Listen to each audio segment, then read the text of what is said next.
this will be part 2, the origins of Esau, or who are the sons of Esau, the shaggy one.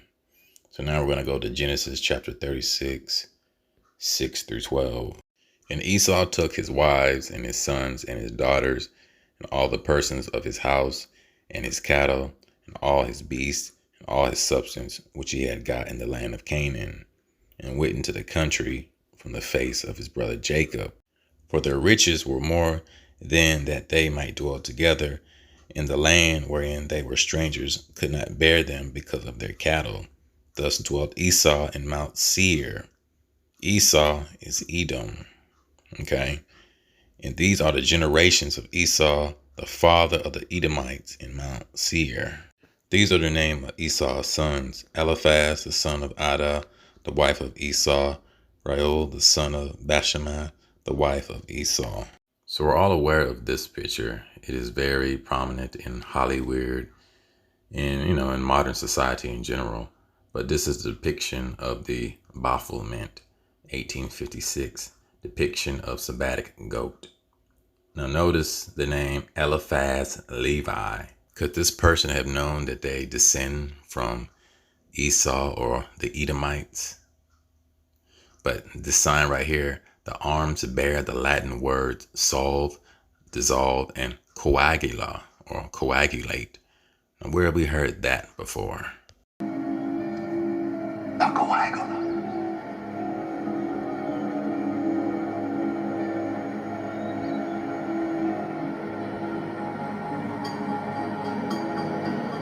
So we're well aware that the Horites, which were the progeny of the Canaanites, which were the Hamitic line, they dwelt in Mount Seir before the Edomites or Esau. The Horites were aboriginal or so-called black tribes. Mount Seir got its name because it looked bushy, shaggy, like the Edomites or Esau. So now we're reading from the Zondervan Compact Bible Dictionary, and it says, Horite or Harim, a people found in Mount Seir as early as the time of Abraham and conquered by Chedorlaomer and his allies, Genesis chapter 14, verse 6. The early inhabitants before the Edomites depossessed them and intermarried with them, Genesis chapter 36, 20 through 30, Deuteronomy 2 and 12 and 22. So now we're going to go to 1 Samuel chapter 15, 1 through 6. Now we have to remember that the Most High gave direct order to destroy the sons of Esau, or the Amalekites. Now, what is the Amalekite? Amalek was a nation described in the Hebrew Bible as a staunch enemy of the Israelites. The name Amalek can refer to the nation's founder, a grandson of Esau, his descendants, the Amalekites, or the territories of Amalek, which they inhabited. So now we're at 1 Samuel chapter 15, verse 1. Samuel said unto Saul, The Lord sent me to anoint thee to be king over his people, over Israel. Now therefore hearken thou unto the voice of the words of the Most High. Thus says the Lord of hosts, I remember that which Amalek did to Israel, how he laid wait for him in the way when he came up from Egypt. Now go and smite Amalek, and utterly destroy all that they have, and spare them not, but slay both man and woman, infant and suckling, ox and sheep, camel and ass. Now you know that some people skip over certain verses of the scriptures because this is hard for them to swallow. We know that the Most High is a man of war, and this is in Exodus chapter 15, verse 3. The Most High is a man of war. Picking back up at verse 4, and Saul gathered the people together and numbered them in Telaim 200,000 footmen and 10,000 men of Judah. And Saul came to a city of Amalek and laid wait in the valley. Verse 6, And Saul said unto the Kenites, Go, depart, get you down from amongst the Amalekites, lest I destroy you with them. For ye showed kindness to all the children of Israel when they came up out of Egypt. So the Kenites departed from among the Amalekites. And Saul smote the Amalekites from Havilah until thou comest to Shur, that is over against Egypt. And Saul smote the Amalekites from Havilah until thou comest to Shur, that is over against Egypt. And he took Agag, the king of the Amalekites, alive, and utterly destroyed all the people with the edge of the sword. And Saul and the people spared Agag and the best of the sheep and of the ox and of the fatlings and the lambs and all that was good, and would not utterly destroy them, but everything that was vile and refuse, that they destroyed utterly. So as an infraction for disobedience, the Most High punished King Saul for disobedience for not destroying all the children of Amalek, the descendants of Esau or Edom. Agag and his children would be a thorn in the side of the children of Israel. So now we're jumping to Esther chapter 3, verses 1 through 5, to trace the genealogy of Esau / Edom, the Edomites. Now we also know in Genesis chapter 36, verse 12, Eliphaz is Esau's son, and she bare to Eliphaz Amalek. These were the sons of Adah, Esau's wife. So now we're at Esther chapter 3, verse 1. And after these things did King Ahasuerus promote Haman, the son of Hammedatha, the Agagite, and advance him and set him above all the princes that were with him. And all the king's servants that are in the king's gate bowed and reverenced Haman, for the king had so command concerning him. But Mordecai bowed not, nor did him reverence. The king's servants which were in the king's gate said unto Mordecai, Why transgress thou the king's command? Now it came to pass, when they spoke daily unto him, and he hearkened not unto them, that they told Haman to see whether Mordecai's matters would stand, for he had told them that he was a Jew. So we should take in consideration that Haman, the son of Hammedatha, the Agagite, is a descendant of Amalek, an Edomite / Esau. Verse 5, And when Haman saw that Mordecai bowed not, nor did he reverence, then was Haman full of wrath. And he thought scorn to lay hands on Mordecai alone, for they had showed him the people of Mordecai. Wherefore Haman sought to destroy all the Jews that were throughout the whole kingdom of Ahasuerus, even the people of Mordecai. In the first month, that is the month Nisan, the 12th year of King Ahasuerus, they cast pur, that is the lot, before Haman from day to day and from month to month, to the 12th month, that is the month Adar. And Haman said unto King Ahasuerus, There is a certain people scattered abroad and dispersed among the people in all the province of that kingdom, and their laws are diverse from all the people, and neither keep they the king's laws. Therefore it is not for the king's profit to suffer them. If it please the king, let it be written that they may be destroyed, and I will pay 10,000 talents of silver to the hands of those who have the charge of the business to bring it into the king's treasuries. And the king took his ring from his hand and gave it unto Haman, the son of Hammedatha, the Agagite, the Jews' enemy. So now we're at the strong concordance for Agagite. H91. Agagite equals I will overtop. Said of Haman, Haman the Agagite. Okay, Strong's H91. Adjective of a people of Haman equals Amalekite. So Haman is an Amalekite. Therefore, he is a descendant of Esau. Therefore, he is a Edomite. Verse 11. And the king said unto Haman, The silver is given to thee, the people also to do with them as it seemed good to thee. So now we're going to touch on the topic of the Macedonians. Who was Alexander the Great? Alexander's son of Philip, the Macedonian. So now we're going to the Apocrypha, or the Holy Bible, the 1611 King James Version Bible. And we're going to start at 1 Maccabees. And it happened after that Alexander, son of Philip, the Macedonian, who came out of the land of Chittim, had smitten Darius, king of the Persians and Medes, that he reigned in his stead in the first over Greece, and made many wars, and won many strongholds, and slew the kings of the earth, and went through to the ends of the earth, and took spoils of many nations, insomuch that the earth was quiet before him. Whereupon he was exalted, and his heart was lifted up. And he gathered a mighty strong host and ruled over countries and nations and kings who became tributaries unto him.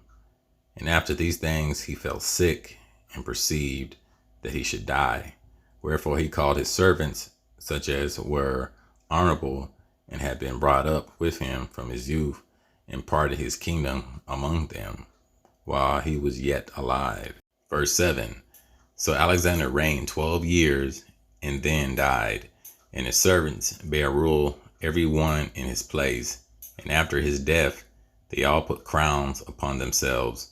So did their sons after them many years, and evils were multiplied in the earth. Now I highlighted this. Evils were multiplied in the earth. So the Macedonians were the first civilized cave peoples, descendants of Esau, the Edomites. And we know in the Strong's Concordance, Esau was described as red and hairy all over. In the Strong's Numbers, H8163 describes hairy as being a kid, a goat, devil, sire, hairy, and rough.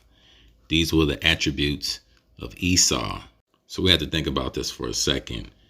That when they came out the caves a few centuries before, they learned the ways of the ancient Greeks, which were people of color, and went on their way to conquer the earth. So the Aboriginal, or the people of color, even though they had pagan practices, they still had order or respect of order, more than the uprising of the Caucasian through the Greco-Roman Empire. And they seemed to be infatuated with bloodlust, bringing in their new order. Now we should see that it all fits together why the so-called white man or Edomite or the descendants of Esau will be called the devil, and they will be described as a goat or sire, them being hirsute, hairy hands and wild hair all over their body, the wild man in the medieval times. Okay. But when the whites came into power, they shifted the colors.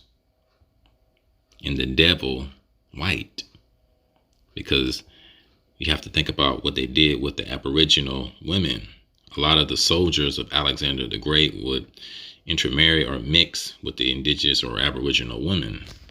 And of course, they would kill the men, and the soldiers would marry the women. So we can say that Alexander the Great, or Alexander the son of Philip, was the first globalist.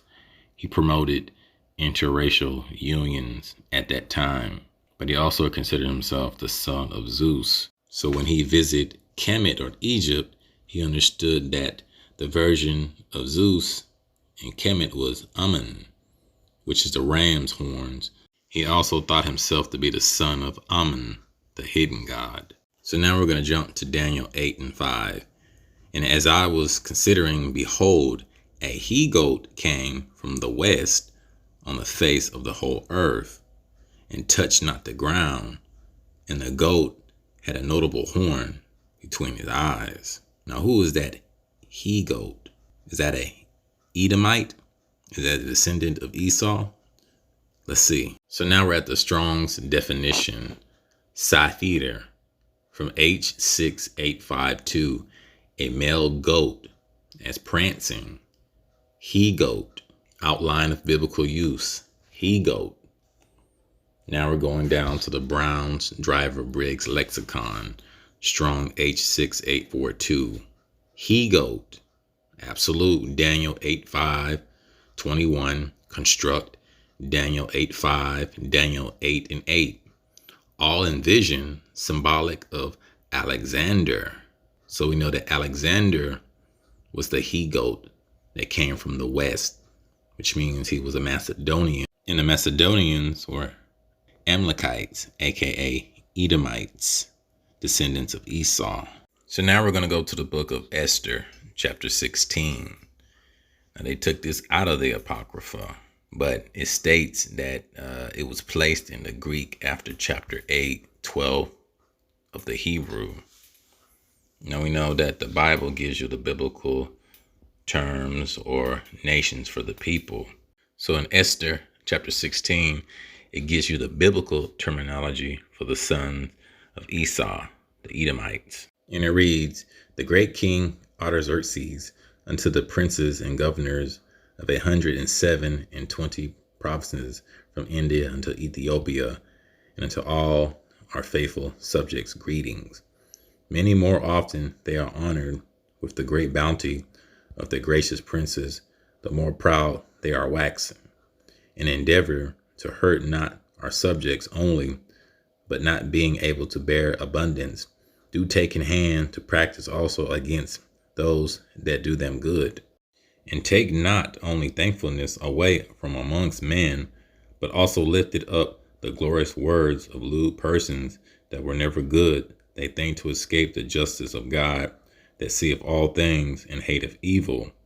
Oftentimes also fair speech of those that are put in trust to manage their friends' affairs have caused many that are in authority to be partakers of innocent blood, and has enwrapped them in remediless calamities, beguiling with the falsehood and deceit of their lewd disposition the innocency and goodness of princes.